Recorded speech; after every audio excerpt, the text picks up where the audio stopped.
Item ಯಾವುದೇ ಇರಲಿ try ಮಾಡಿ ಆಚಿ ಚಿಕನ್ ಮಸಾಲಾ. ಆಚಿ ಚಿಕನ್ ಮಸಾಲಾ. ಇದು ಜಿ ಕನ್ನಡ ನ್ಯೂಸ್ನ ಮೆಗಾ ಎಕ್ಸ್ಕ್ಲೂಸಿವ್ ಸ್ಟೋರಿ.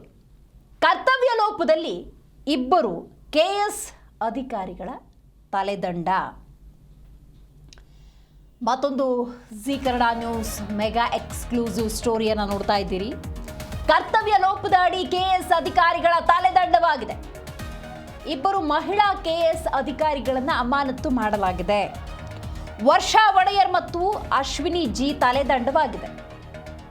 ಕಂದಾಯ ಇಲಾಖೆಯ ಕೇಸ್ನ ಸಂಬಂಧ ಇವರು ಅಮಾನತುಗೊಂಡಿದ್ದಾರೆ. ಸರ್ಕಾರದ ಗೌರವವನ್ನು ಕಳೆದು ಬಿಟ್ಟಿದ್ದಾರೆ ಈ ಕೆಎಸ್ ಅಧಿಕಾರಿಗಳು. ಕಂದಾಯ ಇಲಾಖೆಯ ನ್ಯಾಯಾಲಯ ಪ್ರಕರಣಗಳನ್ನು ಸರಿಯಾಗಿ ನಿರ್ವಹಿಸದ ಈ ಇಬ್ಬರು ಮಹಿಳಾ ಕೆಎಸ್ ಅಧಿಕಾರಿಗಳ ಅಮಾನತ್ತಾಗಿದೆ.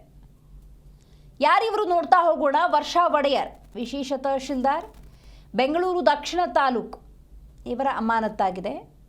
ಇನ್ನು ಅಶ್ವಿನಿ ಜಿ ತಹಶೀಲ್ದಾರ್ ಗ್ರೇಡ್ 1 ಬೆಂಗಳೂರು ದಕ್ಷಿಣ ತಾಲೂಕು, ಇವರನ್ನು ಕೂಡ ಅಮಾನತು ಮಾಡಲಾಗಿದೆ. ಯಾವ ಪ್ರಕರಣಕ್ಕೆ ಸಂಬಂಧಪಟ್ಟಂತೆ ಇವರ ಕರ್ತವ್ಯ ಲೋಪ ಏನು, ಇದೆಲ್ಲವನ್ನು ತಿಳ್ಕೊಳ್ಳೋಣ. ಕಂದಾಯ ಇಲಾಖೆಯಲ್ಲಿ ನ್ಯಾಯಾಲಯ ಪ್ರಕರಣಗಳು ಹೆಚ್ಚಿನ ಸಂಖ್ಯೆಯಲ್ಲಿದೆ. ಆ ಸರ್ಕಾರದ ವಿರುದ್ಧದ ಪ್ರಕರಣಗಳು ದಾಖಲಾಗಿರ್ತವೆ. ಇದಕ್ಕೆ ಸಂಬಂಧಪಟ್ಟಂತೆ ಹೆಚ್ಚಿನ ಮಾಹಿತಿಯನ್ನು ನಮ್ಮ ಪ್ರತಿನಿಧಿ ಪ್ರಸನ್ನ ನೀಡ್ತಾ ಹೋಗ್ತಾರೆ. ಪ್ರಸನ್ನ, ಇಬ್ಬರು ಮಹಿಳಾ ಕೆಎಸ್ ಅಧಿಕಾರಿಗಳ ಅಮಾನತ್ತಾಗಿದೆ ಕರ್ತವ್ಯ ಲೋಪದಡಿ. ಈ ಅಧಿಕಾರಿಗಳು ಯಾವ ಪ್ರಕರಣಕ್ಕೆ ಸಂಬಂಧಪಟ್ಟಂತೆ ಯಾವ ರೀತಿಯ ಕರ್ತವ್ಯ ಲೋಪವನ್ನು ಎಸಗಿದ್ದಾರೆ?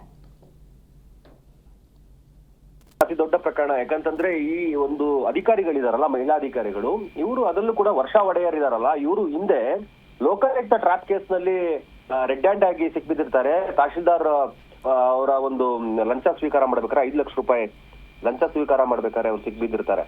ಅದಾದ ನಂತರ ಪ್ರಕರಣ ಹಾಗೆ ನಡ್ಕೊಂಡು ಹೋಗ್ತಾ ಇರ್ತದೆ. ಅದ್ರ ನಡುವೆ ಈಗ ನೋಡಿ, ಇವರು ಭ್ರಷ್ಟಾಧಿಕಾರಿಗಳಾದ್ರೂ ಕೂಡ, ಅಂದ್ರೆ ಇವ್ರ ಮೇಲೆ ಬೇರೆ ಬೇರೆ ಆರೋಪಗಳಿದ್ರು ಕೂಡ ಒಳ್ಳೊಳ್ಳೆ ಆಯ್ಕಟ್ಟಿನ ಜಾಗದಲ್ಲೇ ಮತ್ತೆ ಬಂದು ಕುತ್ಕೊಂತಾರೆ. ಇದಕ್ಕೆ ಪ್ರಶ್ನೆಗೆ ಉತ್ತರ ಸರ್ಕಾರನೇ ಕೊಡಬೇಕು.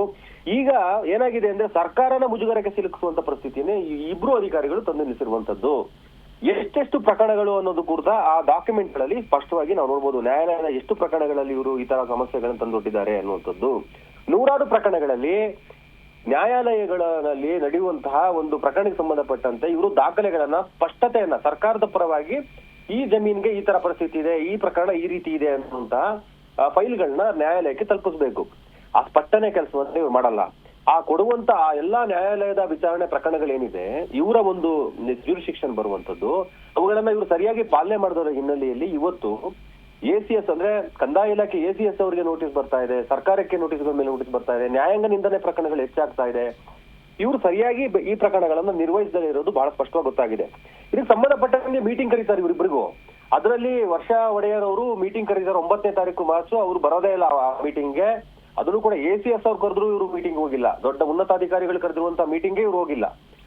ಆ ನಂತರ ಅಶ್ವಿನಿ ಜಿ ಅಂತ ಏನಿದ್ದಾರೆ, ಇವರು ಮೀಟಿಂಗ್ಗೆ ವಿಳಂಬ ಬರ್ತಾರೆ. ತದನಂತರ ಇವರಿಬ್ಬರಿಗೂ ಕೂಡ ಯಾಕೆ ಬಂದಿಲ್ಲ, ಇದಕ್ಕೆ ಸ್ಪಷ್ಟವಾದ ಮಾಹಿತಿನ ಕೊಡಿ ಅಂತ ಕೇಳಿದಾಗ ಇವ್ರು ಬಂದು ಆ ಸ್ಪಷ್ಟತೆಯನ್ನ ಸರಿಯಾಗಿ ಕೊಟ್ಟಿಲ್ಲ. ನ್ಯಾಯಾಂಗ ತನಿಖೆಗಳು ನ್ಯಾಯಾಂಗ ನಿಂದನೆ ಯಾಕೆ ನಮಗೆ ಬರ್ತಾ ಇದೆ, ನೀವು ಯಾಕೆ ಸರಿಯಾಗಿ ಕೆಲಸ ಮಾಡ್ತಿಲ್ಲ ಅನ್ನುವಂತ ವಿಚಾರಗಳನ್ನ ಕೇಳಿದಾಗ ಕರ್ತವ್ಯ ಲೋಪ ಬಹಳ ಸ್ಪಷ್ಟವಾಗಿ ಗೊತ್ತಾಗಿರುವಂತದ್ದು. ಈ ವರ್ಷಾ ಒಡೆಯರ್ ಬಗ್ಗೆ ಅಂತೂ ಹೇಳದೆ ಬೇಡ, ಅವ್ರ ಮೇಲೆ ವಿಪರೀತವಾದ ಭ್ರಷ್ಟಾಚಾರ ಆರೋಪ ಇರುವಂತದ್ದು ನಾವು ನೋಡಿದ್ದೇವೆ.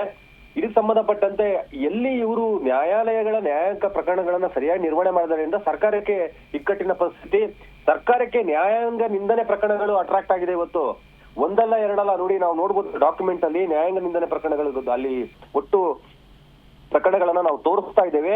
ಆ ಪ್ರಕರಣಗಳಲ್ಲಿ ಸರ್ಕಾರ ಈಗ ನ್ಯಾಯಾಲಯದ ಮುಂದೆ ತಲೆ ತಗ್ಗಿಸುವಂತ ಕೆಲಸವನ್ನ ಇವರಿಬ್ರು ಮಾಡಿರುವಂತ ಸ್ಪಷ್ಟವಾಗಿ ಗೊತ್ತಾಗ್ತಾ ಇದೆ. 61 ಪ್ರಕರಣಗಳಲ್ಲಿ ಏನು ಹೈಕೋರ್ಟ್ ನಲ್ಲಿ ಇವತ್ತು ನ್ಯಾಯಾಂಗ ನಿಂದನೆ ಪ್ರಕರಣನ ಎದುರಿಸುವಂತ ಪರಿಸ್ಥಿತಿ ಬಂದಿದೆ. ಸುಮಾರು 897 ಪ್ರಕರಣಗಳನ್ನ ಇವರು ಸರಿಯಾಗಿ ನಿರ್ವಹಣೆ ಮಾಡೇ ಇಲ್ಲ. ಆ ಪ್ರಕರಣಗಳು ಹಾಗೆ ಉಳ್ಕೊಂಡು ಒಟ್ಟು ಬಾಕಿ ಪ್ರಕರಣಗಳು.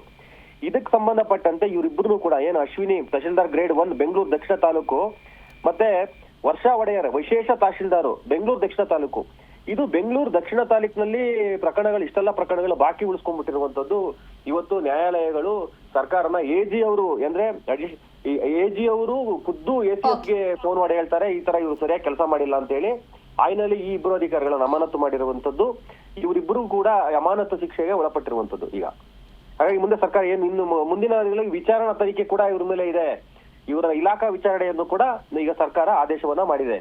ಆ ಹಿನ್ನೆಲೆಯಲ್ಲಿ ಈ ಇಬ್ಬರು ತಪ್ಪಿತಸ್ಥ ಅಧಿಕಾರಿಗಳನ್ನ ಈಗ ಅಮಾನತ್ ಮಾಡಲಾಗಿದೆ. ದಿವ್ಯಾ, ಥ್ಯಾಂಕ್ ಯು ನಿಮ್ಮೆಲ್ಲ ಮಾಹಿತಿಗಾಗಿ ಪ್ರಸನ್ನ.